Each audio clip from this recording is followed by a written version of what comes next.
Depuis 1950, la Formule 1 est le sommet du sport automobile mondial. C'est la catégorie où se concentrent les plus grands constructeurs et les meilleurs pilotes.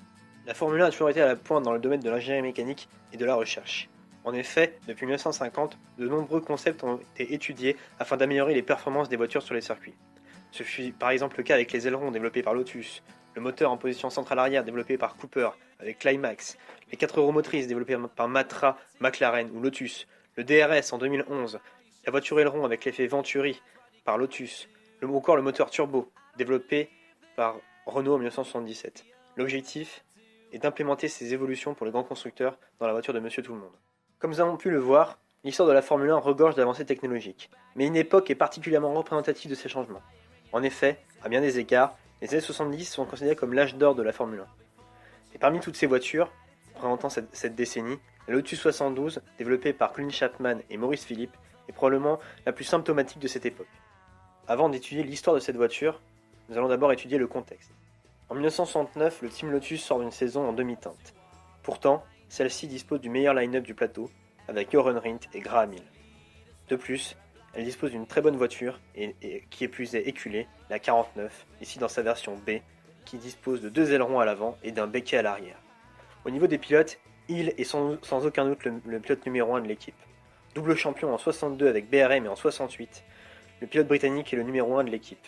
À ses côtés, Jochen Rindt, jeune et talentueux pilote autrichien, roi de la Formule 2 en provenance de Brabham. La saison 1969 fut pourtant marquée par de beaux exploits. En effet, Hill gagna pour la 5e fois à Monaco, Rindt s'imposa aux USA et fit une excellente fin de saison, notamment avec un podium en Italie, au Canada et à Silverstone. Malheureusement, les créations de Colin Chapman firent des siennes. À Montjuïc en Espagne, la rupture des mâts des 2 ailerons arrière de Rindt et Hill envoyèrent ces 2 derniers dans le rail de sécurité. Hill s'en sort bien, mais Rindt est conduit à l'hôpital, victime d'une commotion cérébrale. De plus, en fin de saison, Hill, aux USA, à Watkins Glen, est victime d'un déchappage, ce qui envoie sa Lotus 49 en tonneau.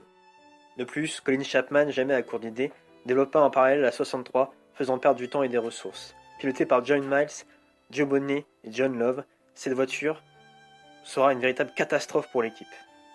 Au final, Rindt terminera 4e du championnat, Hill 7e, et Lotus terminera 3e au championnat constructeur. En 1970, Rindt rempile chez Team Lotus. Quant à Graham Hill, il est remplacé par John Miles. Le double champion du monde britannique trouvera refuge dans l'écurie de Rob Walker, équipé de Lotus privé.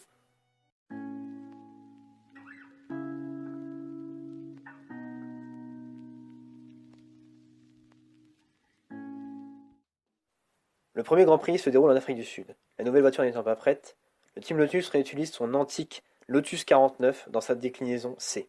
Pourtant, la voiture comporte des éléments très standards pour l'époque, notamment la boîte 5 rapports Hewland, le châssis monocoque en aluminium, le bon vieux V8 Ford Cosworth de 450 chevaux, à 3000 cm3, le poids de la voiture étant lui de 607 kg. Ce premier week-end sera un échec pour le Team Lotus, avec un abandon pour Rindt, ainsi qu'une non-qualification pour John Miles. Une fois n'est pas coutume, Colin Chapman change son fusil d'épaule. En effet, il concentre à abandonner le développement de la 72 lors des Grands Prix et préfère se concentrer sur la 49C, pour Monaco en tout cas, et confie le développement de la 72 à John Miles hors Grand Prix. Ce Grand Prix de Monaco sera soldé par une victoire de Rindt au dernier virage du dernier tour, lorsque son ancien patron Jack Brabham fera une erreur au virage du gazomètre et permettra à Rindt de remporter sa première victoire de 1970. Quant à Miles, ce week-end se soldera par une non-qualification. La 72 fera son retour lors du Grand Prix de Belgique à Spa-Francorchamps avec la déclinaison B, sans système anti-cabrage, mais seulement pour John Miles, et qui se soldera par un abandon suite à une rupture de la boîte de vitesse. Rindt, avec l'antique 49C, abandonnera lui 3 tours avant, au 20e tour via une casse moteur. Le développement en phase de test de la 72 aura permis de développer une nouvelle voiture, la 72C. Cette déclinaison se traduit par un système anti-cabrage abandonné, ce qui permet d'améliorer la traction, et par l'abandon du système anti-plongée qui provoquait le blocage des roues avant. En plein cœur de l'été, la Lotus 72C se révèle une formidable machine à gagner.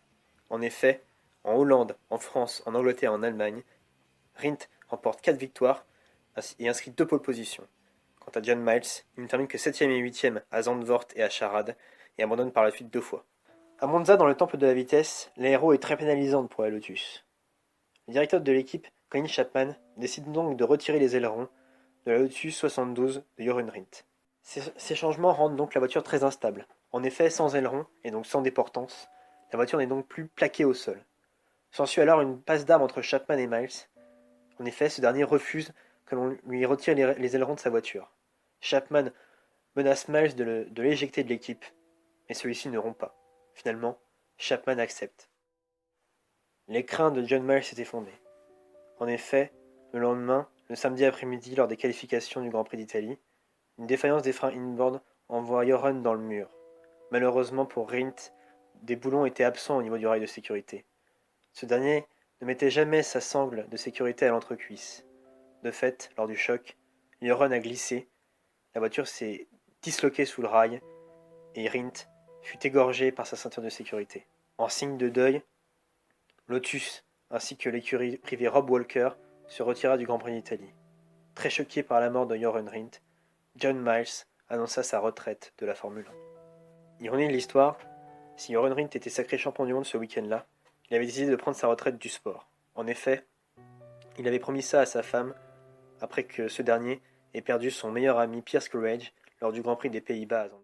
La saison 1970 se termine par une tournée américaine avec 3 Grands Prix au programme. Le premier de ces Grands Prix se déroule à Mosport au Canada. Le Team Lotus est forfait en signe de deuil. Jackie Hicks, le pilote belge de la Scuderia Ferrari, remporte la victoire devant Regazzoni et Chris Amon.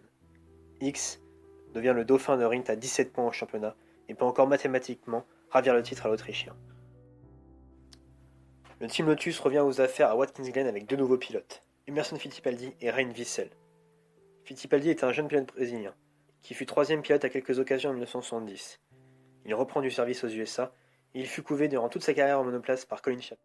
Rein Wiesel, quant à lui, est un jeune pilote suédois qui effectue son premier Grand Prix de Formule 1 pour l'écurie de Colin Chapman. Ce Grand Prix est vraiment très impressionnant de la part de nouvelles recrues. Fittipaldi est 3e et Rein Wiesel est 9e en qualification. Le Grand Prix est absolument exceptionnel puisque Fittipaldi remporte le Grand Prix, Wiesel termine 3e. Ce double podium offre le titre pilote à Jeroen Rindt à titre posthume et le titre constructeur pour Lotus.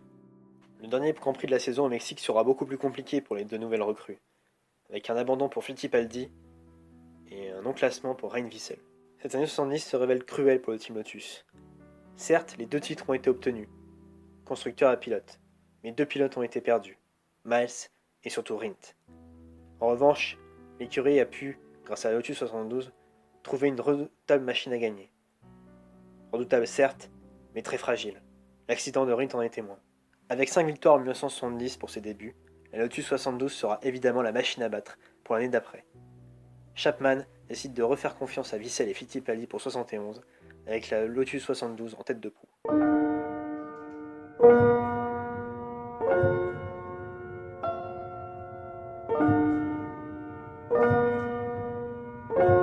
Comme la plupart des courses des années 60-70, la Formule 1 débarque en Afrique du Sud à Kialabi.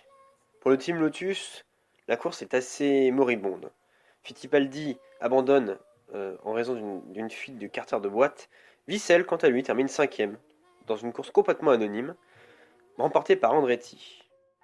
En Espagne, pour le 2e Grand Prix de la saison, Wiesel est victime d'un problème de levier de vitesse. Fittipaldi, quant à lui, est victime d'un problème de voyant défectueux. Les 2 pilotes sont obligés de s'arrêter au stand à mi-course.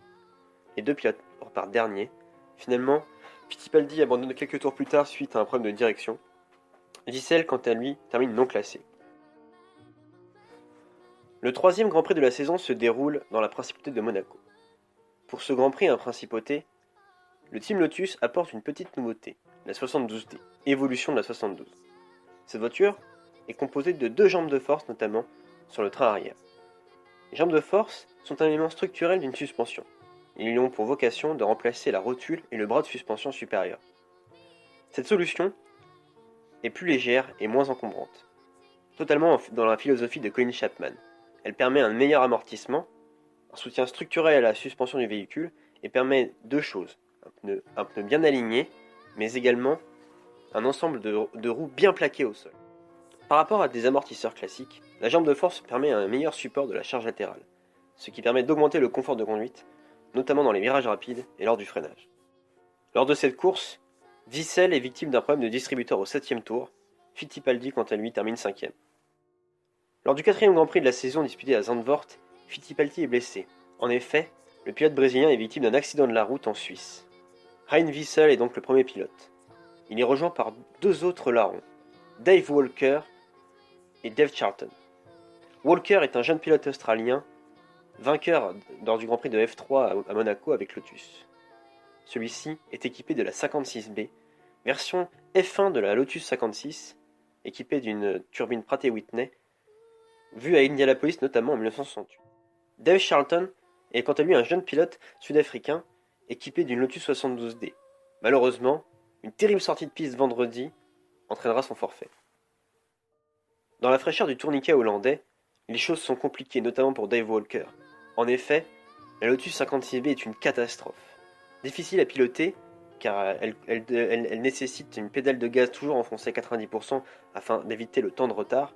Elle est beaucoup plus lourde en raison de ses réservoirs remplis de 220 litres de kérosène, ce qui entraîne notamment une casse des freins. En qualification, Wiesel est 6ème, Walker est 22ème. Mais ce résultat est à prendre avec des pincettes. En effet, sous la pluie, la Lotus 56B, de par son poids, est absolument redoutable. Et Walker le prouve dès le lendemain lors de la course. En effet, Walker vole dans ces conditions et gagne 12 positions en 5 tours. Malheureusement, au 6e tour, dû à une casse de frein, Walker sort de la piste au virage de Tarzan, démolit les grillages de sécurité et atterrit dans une cuvette. Quant à Wiesel, il est disqualifié. En effet, sentant qu'une roue se détache, celui-ci fait marche arrière dans la ligne droite des stands, afin de pouvoir changer sa roue, ce qui entraîne immédiatement sa disqualification. Ce week-end est absolument catastrophique pour le Team Lotus. Il était déjà compliqué avec le forfait de Fittipaldi, mais là, 2 voitures détruites, plus une disqualification, c'en est trop pour Colin Chapman. Après 4 Grands Prix, le constat est très amer pour le Team Lotus. Fittipaldi est complètement largué, 10ème à 22 points de Jackie Stewart, Wiesel est 9ème. Au constructeur, Lotus est 7ème à 23 points de Ferrari. Le Grand Prix suivant se déroule en France, au circuit du Paul Ricard, à côté de Toulon. Fittipaldi est de retour avec Ryan Wiesel. En qualification, Wiesel est 15ème, Fittipaldi 17ème. Pour la course du lendemain, les 2 Lotus font une formidable remontée et prouvent que la 72D est une formidable machine. Wiesel termine 6ème et Fittipaldi monte sur son premier podium de la saison, en terminant 3ème. Lors du Grand Prix national pour le Team Lotus à Silverstone, Wiesel essaie la 56B, Dale Charlton hérite de la 72D. En effet, ces dernières héritent d'une nouvelle évolution, avec une prise d'air au sommet du pilote, afin d'améliorer le refroidissement moteur. En qualification, Fittipaldi est 4ème, Charlton 13ème, et Wiesel confirme que la 56B n'est réellement pas performante sur le sec, puisqu'il termine 19ème. Lors de la course du lendemain, une fuite d'huile entraîne l'abandon de Charlton dès le premier tour. Fittipaldi fait un mauvais départ, mais remonte quand même jusqu'à la 3ème place et signe son 2e podium consécutif lors de cette année 1971. Wiesel, quant à lui, livre une course complètement anonyme et termine non classé à 12 tours. Sur le légendaire Nürburgring en Allemagne, le Team Lotus rapporte 2 Lotus 72D pour Wiesel et Fittipaldi. Wiesel est 17ème en qualification, Fittipaldi fait un peu mieux puisqu'il est 8ème. Sur cette piste qui ne comporte que 12 tours, Fittipaldi est victime d'une fuite d'huile au 8ème tour. Quant à Wiesel, il termine une course 8ème après une grosse course d'attaque qui est finalement remportée par Stewart. Stewart, d'ailleurs, fonce vers le titre mondial avec une 5ème victoire en 7 Grands Prix. Le 8ème Grand Prix de la saison 1971 se déroule sur l'Österreichring de Zeltweg en Autriche. Les qualifications sont marquées par une bonne performance d'ensemble du Team Lotus, Fittipaldi est 5ème, Wiesel est 10ème. Dans l'ensemble, les deux font un très bon départ, Fittipaldi est 4ème au premier tour, Wiesel, lui, est déjà 5ème après 10 tours. D'ailleurs, Fittipaldi passe très proche de la victoire. Stewart se sort à mi-course dû à une rupture du train arrière, et donc il est donc 2ème derrière Joe Seifert. Seifert, avec sa BRM, est en grosse difficulté avec son pneu arrière gauche, car il est victime d'une crevaison lente. Finalement, Fittipaldi échoue à moins de 3 secondes de Seifert, qui remporte sa première victoire de sa carrière en Formule 1. Wiesel est 4ème, ce qui montre que la 72D et le Team Lotus étaient très en forme ce week-end à l'Österreichring. Le Grand Prix suivant se déroule dans le temple de la vitesse de Monza. On va malheureusement, pour le Team Lotus, souffler les bougies de l'anniversaire de la mort de Jochen Rindt. Chapman et le Team Lotus d'ailleurs sont absents.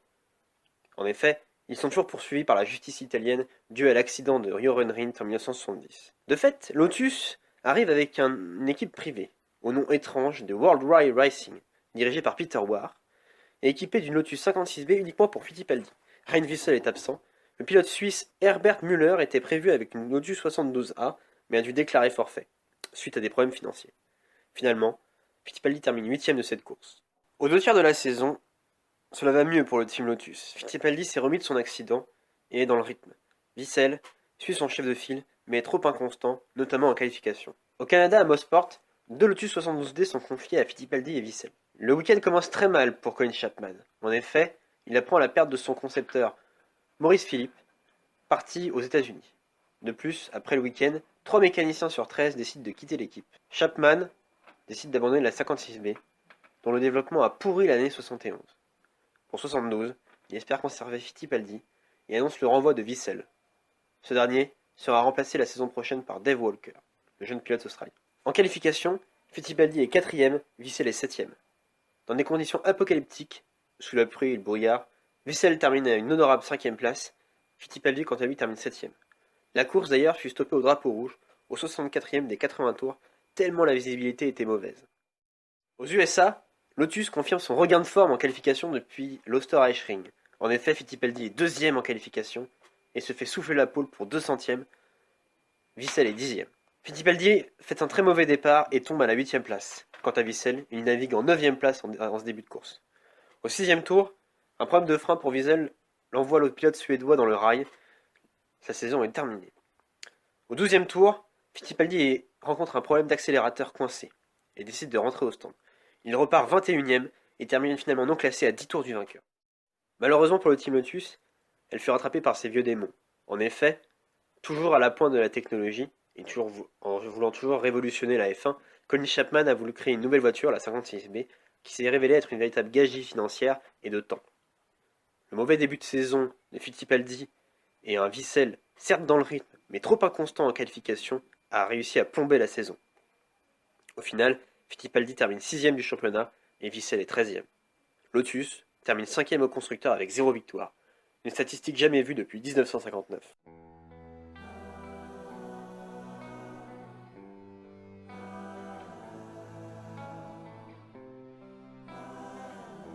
En 72, la saison commence en Argentine, une fois n'est pas coutume sur le circuit de Buenos Aires après 12 ans d'absence. Le Team Lotus arrive avec de nouveaux pneus Firestone spécifiques pour la 72.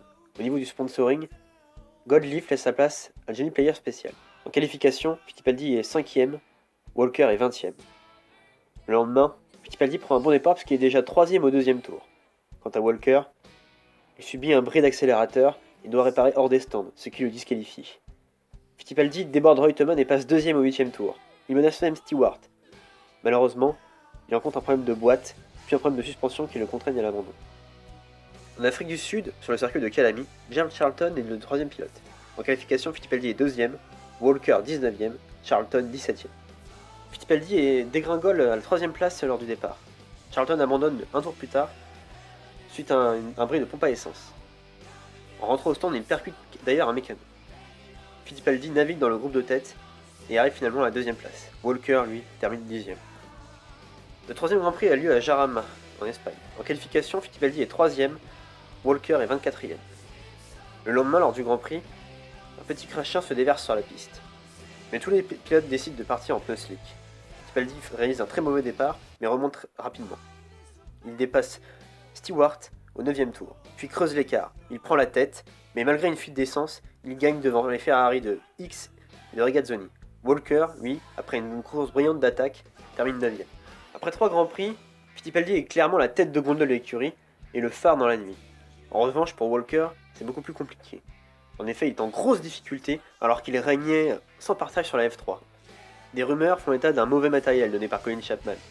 Cependant, il apparaît un peu dilettante et moins impliqué que Fittipaldi sur le développement de la 62. En principauté, Fittipaldi réalise la pole et Walker n'est que 14ème. Le lendemain, la pluie est très intense. Fittipaldi d'ailleurs réalise un très mauvais départ et la course est très difficile. Certes, Fittipaldi est équipé de pneus Firestone, plus efficaces que les Goodyear sous la pluie. Mais la qualité des pneus dépend également des équipes, et BRM en profite. Lotus est en grosse difficulté avec ses pneus Firestone trop durs. Au 15ème tour, Walker rentre au stand, en raison d'une tenue de route déficiente. Au 18ème tour, Fittipaldi fait un tête à queue. Celui-ci est esselé dans le peloton, mais parvient finalement à remonter jusqu'à la 3ème place. La course est remportée par Jean-Pierre Beltoise qui remporte sa première course dans sa carrière de pilote de Formule 1. Walker, finalement, termine 14e à 5 tours. En Belgique, sur le circuit de Nivelles, Fittipaldi réalise la pole position, Walker est 12e. Le jour du Grand Prix, Fittipaldi, un peu à l'image de Jarama, réalise un très mauvais départ. Mais celui-ci, aidé par un très bon matériel, remonte rapidement dans le peloton, jusqu'à la première place. Il creuse ensuite méthodiquement l'écart, et s'en va, inexorablement, remporter la victoire. Walker s'arrête au stand en cours de course, dû à un sous-virage persistant, et finalement termine 14e.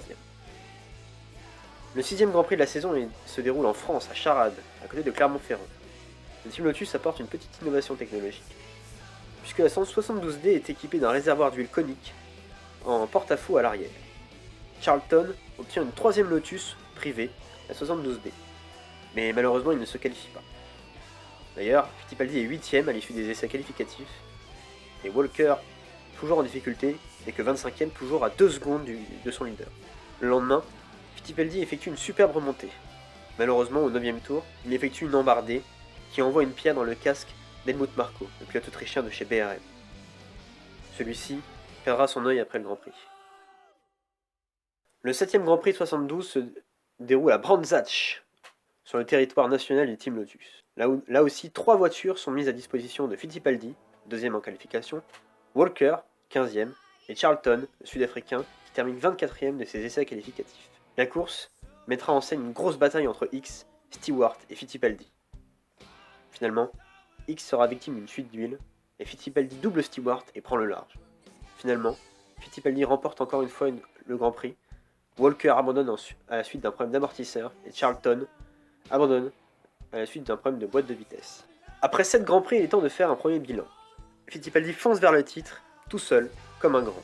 Lotus également d'ailleurs. En effet, Walker, qui pourtant survolait la saison 71 de F3, se révèle très décevant et ne peut en aucun cas s'habituer à la Lotus 72D. En qualification du 8e Grand Prix, dont le théâtre est le Nürburgring, Fittipaldi est 3e, Walker 23e et Charlton seulement 26e de la séance qualificative. Lors du Grand Prix le lendemain, Fittipaldi est assez décevant puisqu'il termine hors des points à la 7e place. Walker et Charlton sont également hors des points et abandonnent à la suite d'une fuite d'huile pour Walker. Charlton lui est très malade suite au véritable toboggan qu'inflige le Nürburgring à la 72B. Le 9e Grand Prix de la saison qui se déroule sur l'Österreichring de Zeltweg en Autriche peut, pour Fittipaldi, être une occasion d'asseoir encore plus la domination et se rapprocher du titre. Walker n'est que 19e en qualification, là où Fittipaldi fait la pole position. Ce Grand Prix sera un véritable calvaire pour l'Australien et s'arrêtera au bout de 6 tours, suite à une panne moteur. Le Grand Prix verra une énorme bataille entre Stewart et Fittipaldi, remportée par ce dernier. De fait, le Brésilien, venant de Sao Paulo, s'assoit encore plus sur son trône. Le Grand Prix de Monza en Italie est le théâtre d'une pièce tragicomique pour le Team Lotus. En effet, le mardi précédant l'épreuve, le camion de l'équipe est victime d'un accident de la route, et les 2 voitures sont hors d'usage. De fait, Fittipaldi est obligé d'aller à Chamonix, prendre sa voiture de réserve, qui est garée sur un parking, pour aller chercher le mulet, afin de rejoindre Milan et le circuit de Monza. Finalement, Dave Walker est forfait pour le Grand Prix. Fittipaldi termine 6e en qualification et remonte rapidement jusqu'à la première place. De fait, Fittipaldi est champion du monde, le plus jeune champion du monde à 25 ans. De plus, le Team Lotus remporte le titre constructeur. L'arrivée au Canada sur le circuit de Mosport ne se fait pas dans la bonne humeur. En effet, malgré les 2 titres, Chapman a décidé de mettre à pied son pilote Dave Walker pour 73, remplacé par le super suédois Ronnie Peterson. Walker explore d'ailleurs d'autres pistes pour continuer l'aventure en F1 et se fait tester par une autre équipe. Chapman, absolument pas satisfait, décide de mettre à pied son pilote et rappelle Rein Wiesel, jusqu'alors pilote BRM. Oui, Rein Wiesel, le Suédois qui avait été viré l'année d'avant par Chapman pour mauvais résultats. Vous me direz, avec Chapman, on n'en est pas à une contradiction près. À l'issue des qualifications, Fittipaldi est 4ème, Wiesel est 16ème. Lors du Grand Prix, Fittipaldi n'est que 11ème, suite à un problème de boîte de vitesse entrevu à la mi-course. Wiesel, lui, voit son moteur rendre l'âme lors du Grand Prix. La finale de la saison 72 se déroule aux USA, sur le circuit de Watkins Glen. Le Team Lotus engage 3 voitures pour Fittipaldi, Wiesel et Dave Walker, finalement mis à pied que pour un seul Grand Prix. En qualification, Fittipaldi est décevant avec une 9ème place, Wiesel est 16ème, Walker n'est que 31ème. pour ce Grand Prix, sachant que 32 voitures sont inscrites. Le Grand Prix sera marqué par un double abandon pour Fittipaldi à la suite d'un problème de suspension, une fuite d'huile pour Walker. Lucelle, quant à lui, termine 10ème d'un Grand Prix anonyme, mais il aura eu au moins le mérite d'afficher un bon rythme et de ramener la voiture au bout. Finalement, pour le Team Lotus, 72 est une année faste. En effet, avec les 2 titres, Fittipaldi et Lotus auront été manifestement le pilote et l'équipe de l'année. Avec 8 podiums en seulement 12 Grands Prix, Fittipaldi aura été d'une régularité exemplaire. Mais malheureusement pour lui, il se sera un peu senti seul. En effet, Dave Walker, le jeune pilote australien, avec le vent en poupe de sa superbe saison de F3 en 71, a connu une adaptation extrêmement difficile. En effet, bien que bon en course avec de superbes remontées, il partait de trop loin à chaque fois en qualification pour espérer quoi que ce soit de concret. Il n'aura effectué qu'une seule arrivée dans les 6 premiers de la saison lors de Lawton Park, lors d'une course hors championnat effectuée à Brands Hatch en Angleterre. Finalement, le Team Lotus, en 73, sera composé d'une armada fantastique avec Emerson Fittipaldi et surtout Ronnie Peterson, vice-champion du monde chez March en 71. Avec un duo de pilotes comme Peterson et Fittipaldi, ainsi qu'une machine démoniaque comme la 72, Lotus est manifestement la grande favorite de l'année 73.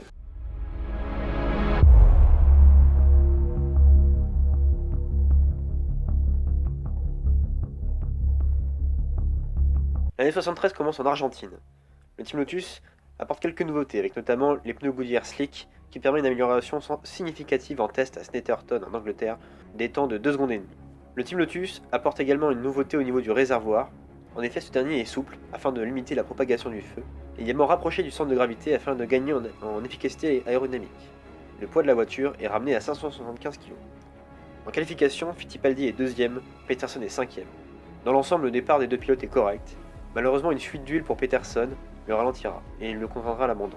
Fittipaldi enchaîne par rapport à 72 et remporte le Grand Prix. Au Brésil, la rivalité Peterson-Fittipaldi est mise au goût du jour. En effet, le Suédois, bien que nouveau dans l'écurie, se révèle extrêmement rapide. En qualification d'ailleurs, il le prouve avec sa première pole position de la saison. Fittipaldi est 2ème. Peterson réalise un mauvais départ le lendemain, alors que celui de Fittipaldi est correct. Au 6ème tour, une roue se détache pour Peterson et le contraint à l'abandon. Fittipaldi enchaîne et gagne sa 2ème victoire de la saison 73. Comme d'habitude en Afrique du Sud, le Team Lotus arrive avec 3 voitures pour Fittipaldi, Peterson et Dave Charlton. Ces derniers d'ailleurs sont 2ème, 4ème et 13ème en qualification.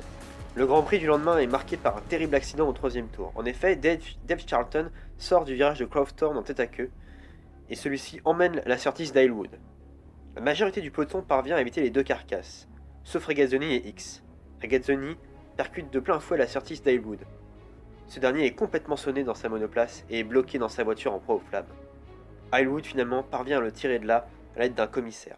Dans ce même virage de Crofton, le drapeau jaune est agité, ce qui veut dire que les pilotes ralentissent. Tous sauf un, Stewart. En effet, Stewart décide de ne pas respecter les drapeaux jaunes et fonde littéralement sur Peterson, Revson et Scheckter.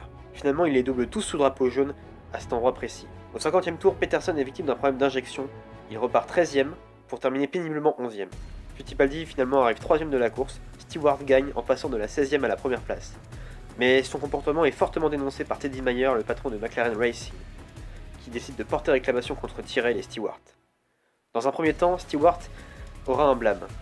Finalement, les commissaires sportifs sud-africains se rétracteront et annuleront la décision.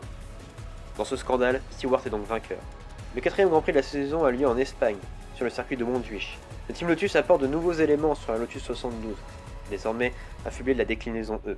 En effet, de nouveaux ailerons apparaissent. L'aileron arrière est plus ample, moins large et creusé, ce qui permet d'améliorer notamment l'appui aérodynamique. L'aileron avant est également creusé avec des chicanes à l'intérieur de celui-ci, et des pontons sont intégrés à la coque permettant d'améliorer la rigidité. En qualification, Peterson est premier, Fittipaldi est 7ème. Le lendemain, Peterson s'échappe, Fittipaldi remonte dans le peloton.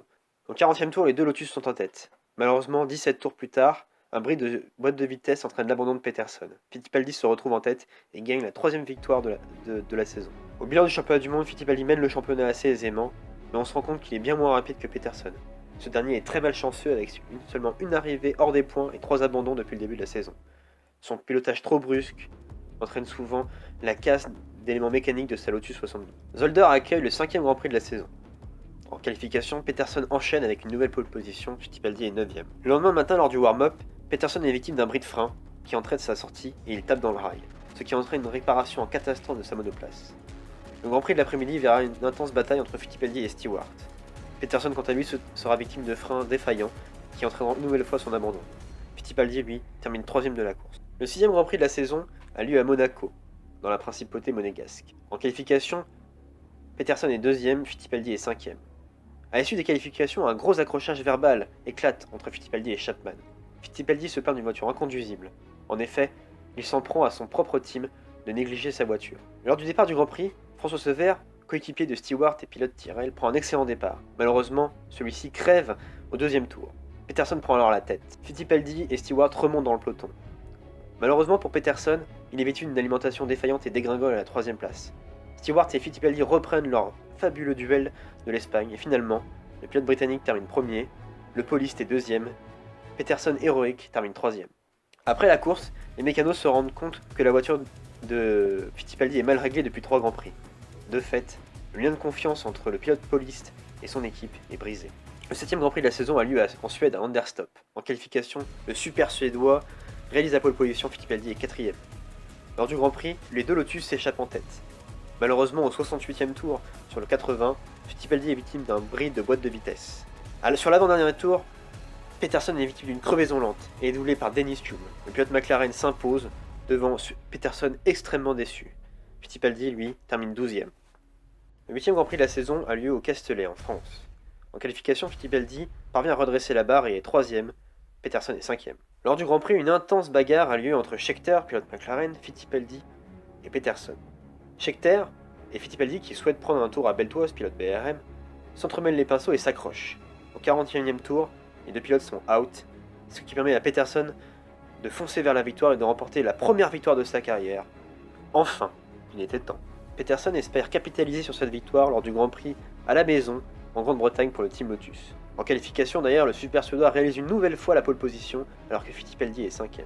Lors du Grand Prix, un énorme carton a lieu lors du premier tour. En effet, Scheckter part en tête à queue, tape le rail et revient sur la piste, ce qui entraîne Revson, Highwood, Beltoise, Pache, Mass, Williamson, Hill, De Adamisch et Vollmer.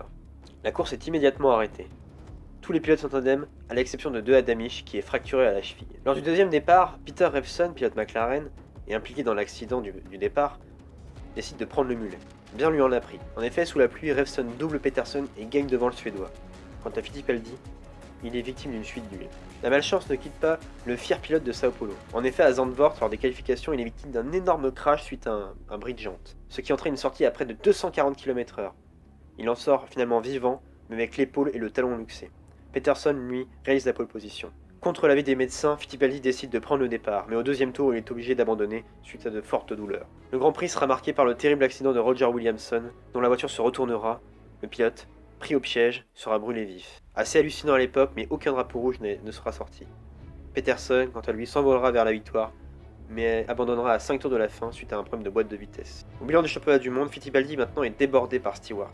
Peterson, après un début de saison catastrophique, est remonté à la 4ème place du championnat. Lotus, quant à elle, est 2ème. Le 11e Grand Prix de la saison a lieu au Nürburgring en Allemagne. En qualification, Peterson est 2ème, Fittipaldi n'est que 14ème, toujours victime de ses grosses douleurs. Peterson abandonnera dès le départ à la suite d'un problème de distribution. Fittipaldi, héroïque, remontera jusqu'à la 5ème place. Le 12e Grand Prix de la saison a lieu à l'Österreichring en Autriche. En qualification, Fittipaldi envoie un message très clair à Chapman. Il est bien de retour. En effet, il réalise enfin la pole position. Peterson complète la première ligne 100% Lotus. Mais Peterson prend la tête au départ. Fittipaldi, quant à lui, est victime d'un problème de canalisation d'essence qui l'oblige à abandonner. Le pilote poliste peut dire maintenant au revoir au titre. Peterson, quant à lui, remporte la victoire. À Monza, en Italie, la tension entre Chapman et Fittipaldi est au beau fixe. En effet, Fittipaldi ne supporte plus la neutralité de Chapman. Ce dernier ne cache même plus que Peterson devient son nouveau chouchou. La Lotus 72 apporte quelques nouveautés avec de nouveaux radiateurs d'huile situés dans le support de l'aileron arrière. En qualification, Peterson est une nouvelle fois étincelant avec la pole. Fittipaldi, quant à lui, est 4ème. Lors du départ de la course, les deux Lotus s'envolent et foncent vers le doublé. Après quelques échanges de position, finalement la situation se maintient avec Peterson en premier et Fittipaldi 2ème. Une tactique de course s'ensuit, dont Fittipaldi est le principal perdant. En effet, il doit protéger Peterson. À l'arrivée, certes, les pilotes font 1 et 2. Mais Fittipaldi est très en colère et reproche à Chapman de l'avoir abandonné. Le 14e Grand Prix de la saison a lieu au Canada, sur le circuit de Mosport. En qualification, Peterson réalise une nouvelle fois la pole position, Fittipaldi est 5ème. Le lendemain, un peu comme en 1972, une grosse pluie apparaît. Peterson réalise un excellent départ, mais est doublé par Niki Lauda sur sa BRM. En effet, le jeune pilote autrichien est doté d'une voiture en configuration pluie. Finalement, au 17ème tour, Peterson crève et sort de la route. Suspension pliée, le Suédois est contraint à l'abandon. Fittipaldi, à l'issue d'une course relativement tranquille, où le plus difficile est de rester en piste, termine 2ème. Le 15e et dernier Grand Prix a lieu à Watkins Glen aux USA. Les essais du Grand Prix sont marqués par la disparition de Françoise Devers. En effet, le jeune et talentueux pilote français trouvera la mort lors des essais libres du Grand Prix, entraînant la fin de carrière de Jackie Stewart et le retrait total du team Tyrrell. En qualification, les deux Lotus sont premiers avec Peterson et Fittipaldi 3ème. Parti devant, Peterson résiste au retour de James Hunt, malgré ses problèmes de pneus. Finalement, il remporte la 4ème victoire de sa carrière. Fittipaldi, quant à lui, est 6ème. Le bilan du championnat est plutôt positif pour le Team Lotus. Certes, le titre pilote manque à l'appel, mais le titre constructeur est là. Fittipaldi termine vice-champion du monde. Peterson, après un début de saison catastrophique, est 3ème. Mais de nombreuses fêlures sont apparues. En effet, Fittipaldi n'a pas supporté que Peterson soit aussi rapide que lui. De plus, les relations avec son boss, Colin Chapman, se sont effritées rapidement à l'issue de la saison. Finalement, Fittipaldi quitte l'équipe et est remplacé par le pilote belge Jackie Ickx. Peterson sera donc le fer de lance de Lotus en 74. À l'issue de l'intersaison 74, JPS, le principal commanditaire du Team Lotus, décide de réduire la voilure. En effet, elle ne distribue que 40% du budget alloué l'année précédente. De fait, le Team Lotus ne peut pas développer de nouvelles voitures, et donc n'a donc pas les moyens de continuer sereinement son travail en Formule 1.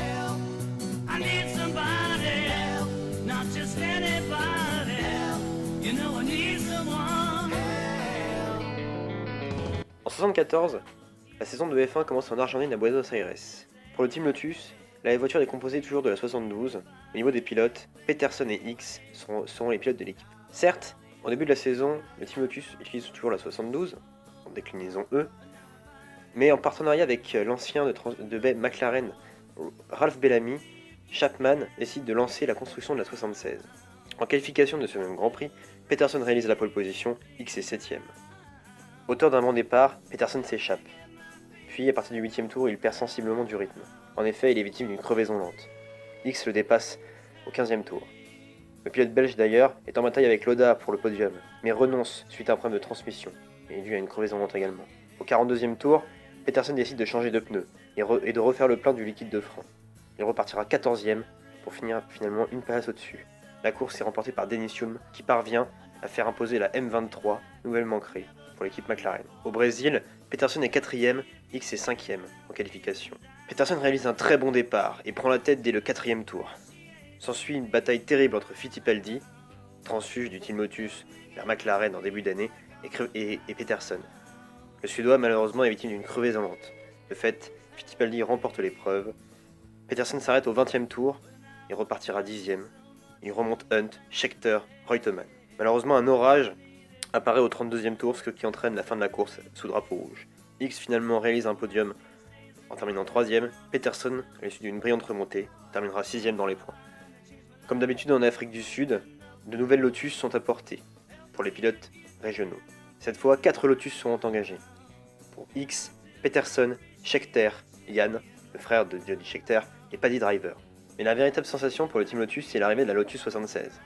Cette voiture est équipée d'un embrayage automatique, ce qui permet notamment de freiner du pied gauche, et elle possède également 2 pédales d'embrayage. Malheureusement, cette voiture, encore jeune, est bourrée de soucis de fiabilité, notamment sur le niveau de la boîte de vitesse et de l'embrayage, qui grille souvent.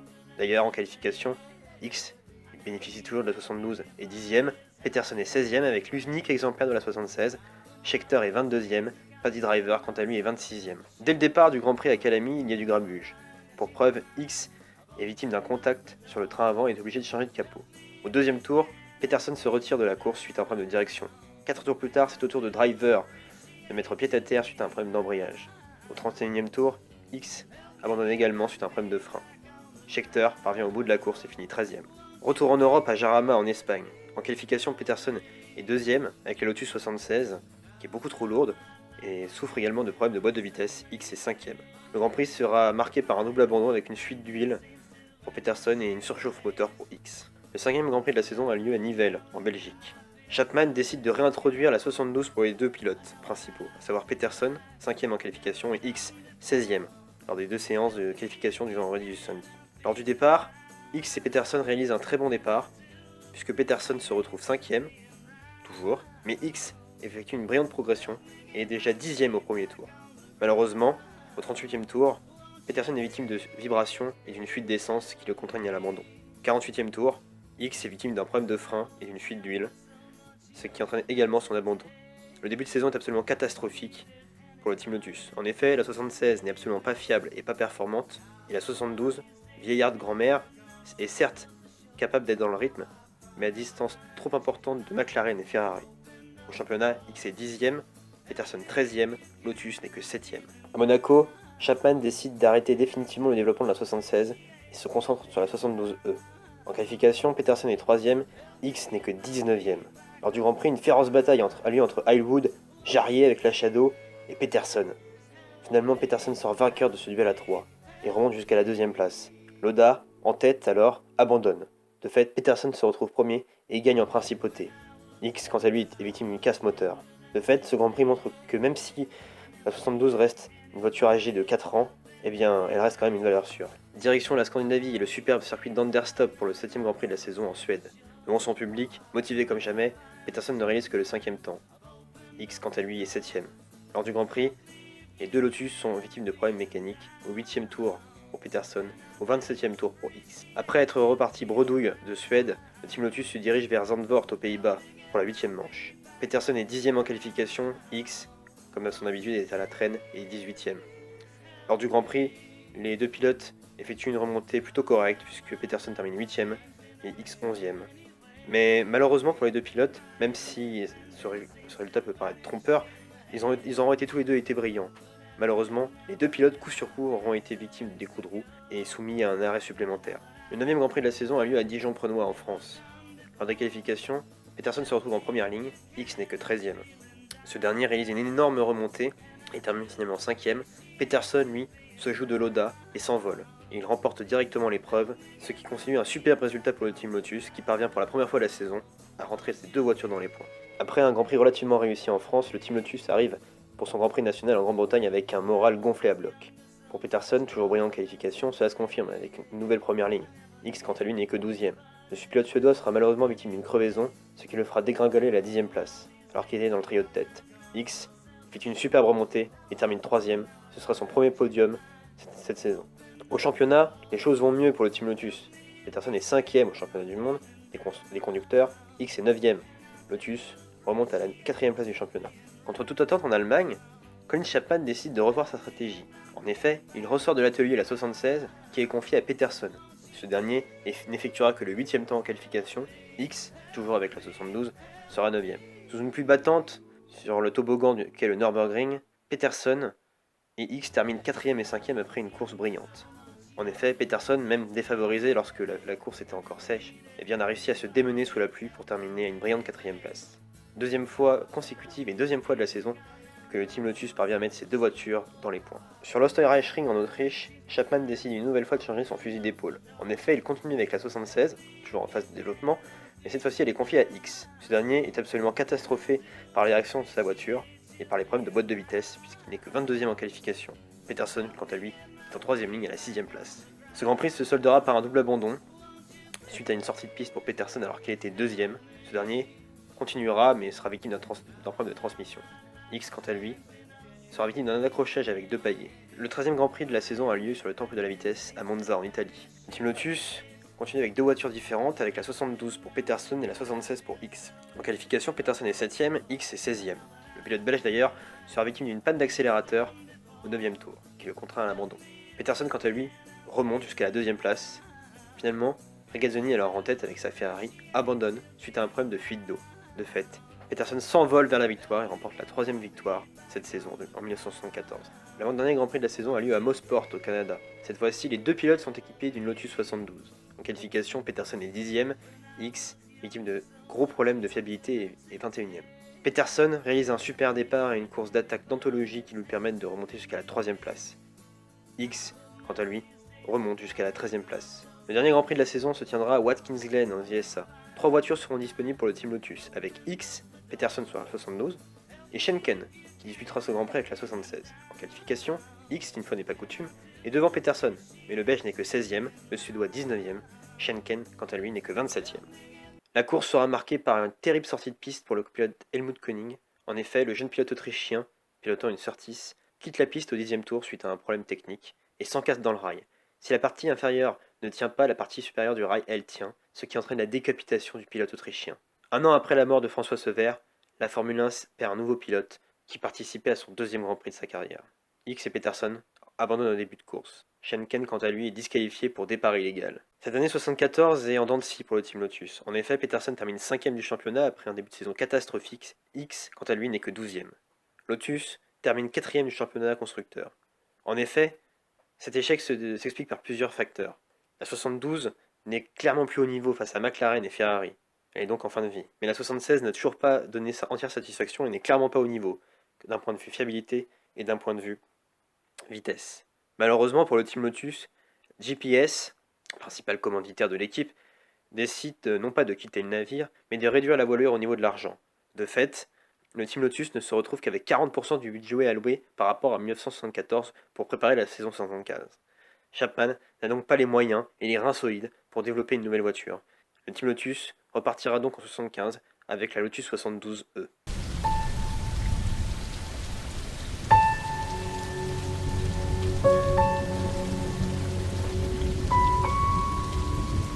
La saison 75 débute en Argentine. Ça commence déjà très mal pour le Team Lotus puisque GPS, le principal commanditaire de l'équipe, décide de réduire de 40% le budget alloué à l'écurie de Colin Chapman.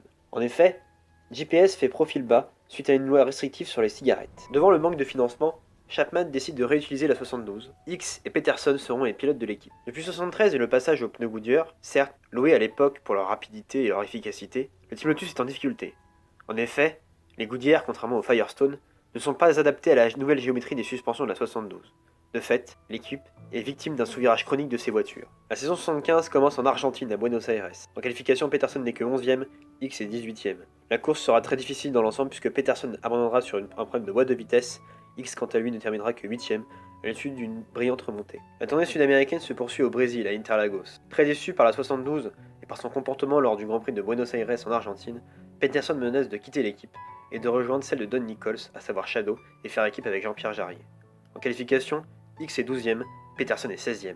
À l'issue de la course, X termine 8ème, Peterson n'est que 15ème, à l'issue d'une course où remonter fut très difficile pour les deux pilotes Lotus. Le troisième Grand Prix de la saison se déroule en Afrique du Sud. Le Team Lotus fait équipe avec le Team Gunston. Cette équipe privée, sud-africaine, fait rouler des pilotes sud-africains, avec notamment Kaizan sur la 72A et Tonmer sur la 72E. En qualification, Peterson est 8ème, X 21ème, Kaizan 22ème, Tonmer 25ème. Malgré un super départ de Peterson, qui sera 3ème au premier tour, le matériel du super suédois le ramène vite à la réalité. En effet, la course se termine par un tir groupé des Lotus, qui au moins ont eu le mérite de voir l'arrivée. Peterson est 10ème, Tonmer 11ème, X 12ème, Kaizan avec la vieille 72A est 13ème. Le quatrième Grand Prix de la saison se déroule en Espagne pour le retour en Europe de la Formule 1. Au niveau des nouveautés, Nigel Bennett, transfuge de chez Esquette, rejoint le Team Lotus en tant qu'ingénieur de course. En qualification, Peterson est 12ème, X est 16ème. Le circuit de Montjuich est très dangereux, Peterson peut en témoigner. En effet, le Suédois est victime d'un accrochage avec François Migaud. Les deux abandonnent. Au 26e tour, une grosse bataille a lieu entre Stommelen et Carlos Pache. L'aileron de l'Embassy Hill, le pilote allemand, s'échappe. Stommelen, sans appui aérodynamique à l'arrière, perd le contrôle de sa voiture, passe au-dessus du rail. Cette dernière vient se fracasser au-dessus du rail de sécurité dans le talus et provoque la mort de 5 personnes. Après cet accident effroyable, la course est définitivement arrêtée au 29e tour. Cet arrêt de la course provoque la première victoire de Johan Mass devant Jackie X. Le Belge, très triste, est malgré tout deuxième du Grand Prix et décroche son premier podium de la saison. Au championnat du monde, le Team Lotus est victime d'un championnat très difficile. X n'est que 10ème, Peterson est non classé pour le moment, Lotus est 6ème du championnat du monde des constructeurs. Le cinquième Grand Prix de la saison a lieu à Monaco en principauté. En qualification, Peterson redresse la barre et est 4ème, X n'est que 14ème. Le Grand Prix de Monaco se déroulera en partie sous la pluie. Durant cette course par élimination, Peterson restera 4ème, marquant ses premiers points de la saison au passage, X 8ème. Le 6ème Grand Prix de la saison a lieu en Belgique sur le circuit de Zolder. En qualification, les deux Lotus sont à la peine, Peterson est 14ème, X est 16ème. Le Grand Prix se soldera par un double abandon, pour les mêmes raisons. En effet, Peterson est victime d'un crash suite à un problème de frein, X, quant à lui, victime de ses freins également en surchauffe, décide de s'arrêter à son stand. Le 7ème Grand Prix de la saison a lieu à Anderstorp en Suède, devant le public du super suédois Ronnie Peterson. Malheureusement, il ne peut rien faire avec la Lotus 72E, et en qualification ça se confirme, il n'est que 9ème, X est 18ème. À l'issue d'une course très anonyme pour les deux pilotes Lotus, Peterson termine là où il avait commencé, à savoir 9ème, X est 15ème. Le 8ème Grand Prix de la saison se déroule aux Pays-Bas sur le circuit de Zandvoort.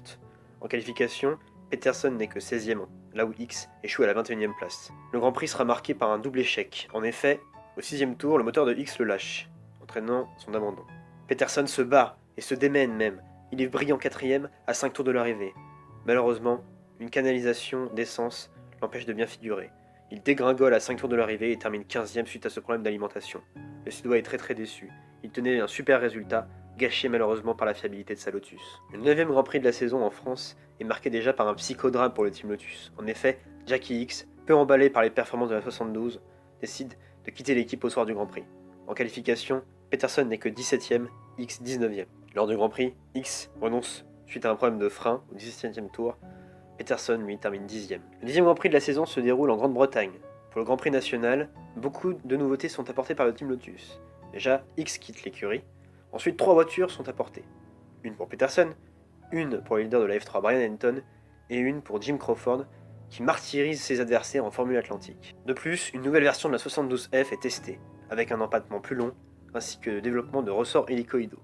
En effet, pour contrer l'instabilité insatiable de la 72F suite à l'utilisation des pneus Goodyear, la 72F comporte l'originalité d'avoir un empattement plus long, ce qui permet notamment d'avoir une plus grande maniabilité. Malheureusement, ces améliorations théoriques n'apportent pas l'effet escompté. Peterson en qualification n'est que 16ème, Henton 21ème, Crawford est 25ème. La course s'arrête rapidement pour Peterson, victime de son moteur cassé au 7ème tour. Crawford, quant à lui, sort de la piste au 28ème tour. Brian Henton, lui, est surpris par un orage en fin de course. En effet, il part en aquaplaning et se crache, provoquant un immense carambolage. De fait, le drapeau rouge est agité, il sera finalement classé à la 16ème place. Au niveau du championnat du monde, la situation du Team Lotus est dramatique. X et Peterson sont 12ème, Lotus n'est que 6ème. En Allemagne, sur le circuit du Nürburgring, Henton et Crawford sont remplacés par un seul pilote, le Nord-Irlandais John Watson, libéré par le Team Surtees. En qualification, Watson, qui découvre la voiture, réalise l'exploit de terminer devant Peterson.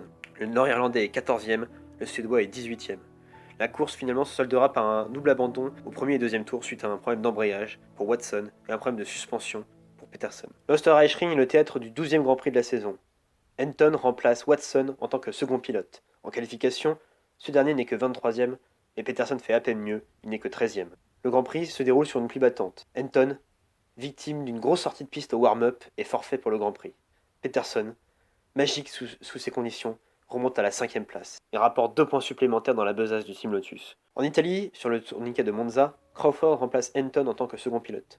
En qualification, Peterson est 11ème, Crawford 25ème. Le Suédois sera victime d'un problème moteur au premier tour. Crawford, lui, à l'issue d'une course plutôt sage, terminera 13ème, remontant sensiblement dans le classement, notamment grâce aux abandons. La fin de saison 75 est marquée par la traditionnelle tournée nord-américaine. Suite à des factures impayées datant de 74, le Grand Prix de Mosport au Canada est annulé. De fait, Watkins Glen sera donc le dernier théâtre de la saison 75 de Formule 1. Le Grand Prix des USA est marqué notamment par la présentation de la 77 pour l'année 76 chez le Team Lotus. Au niveau des pilotes, Henton remplace Crawford. En qualification, Peterson est 14ème pour son dernier Grand Prix chez Lotus, Henton est 19ème. En course, Peterson, une nouvelle fois brillant avec un matériel totalement obsolète, est 5ème, Henton, quant à lui, termine non classé. Au championnat du monde, Peterson termine 12ème, X est 16ème, Lotus, quant à elle, réalise sa plus mauvaise saison depuis 1971 et termine 7ème du championnat. La saison est catastrophique pour le Team Lotus, mais elle s'explique. En effet, en manque d'argent et en manque de ressources, avec une voiture vieille de 5 ans déjà, la voiture est trop lourde et dépassée. En effet, l'utilisation des pneus Goodyear, qui sont de très mauvais pneus pour la 72 et pour son équilibre global, révèle une tenue de route particulièrement défaillante. La Lotus 72 vécut une longévité exceptionnelle durant 6 saisons. 75 courses, 20 victoires, 39 podiums et 17 pôles. Longévité exceptionnelle certes, efficacité diabolique aussi, mais surtout très dur à maîtriser, surtout à partir de 73. En effet, l'utilisation des pneus Goodyear a plombé l'écurie. Certes très efficace sur un tour car très tendre, et notamment très slick, les Goodyear furent une véritable plaie pour la Lotus 72, incapable de trouver le bon équilibre à cause des suspensions de cette dernière. Avec 2 titres pilotes pour Rindt et Fittipaldi et 3 titres constructeurs, la Lotus 72 fut la voiture la plus prolifique de toute l'histoire de la Formule 1. La Lotus 72 de par sa longévité exceptionnelle et de par ses nombreux titres glanés, inspira de nombreuses voitures et de nombreux constructeurs, comme McLaren avec la McLaren M23, ou encore Tyrrell avec la 003. Chris Amon lui aussi s'inspira de la Lotus 72 afin de faire vivre sa création et son équipe. Bref, la Lotus 72, en plus d'être un véritable laboratoire roulant, à l'image de Colin Chapman, son créateur, fut une véritable réussite. J'espère que la découverte de cette voiture mythique vous aura plu, et j'espère également que vous pourrez ensuite vous intéresser plus encore à cette véritable âge d'or de la Formule 1 que sont les années 70.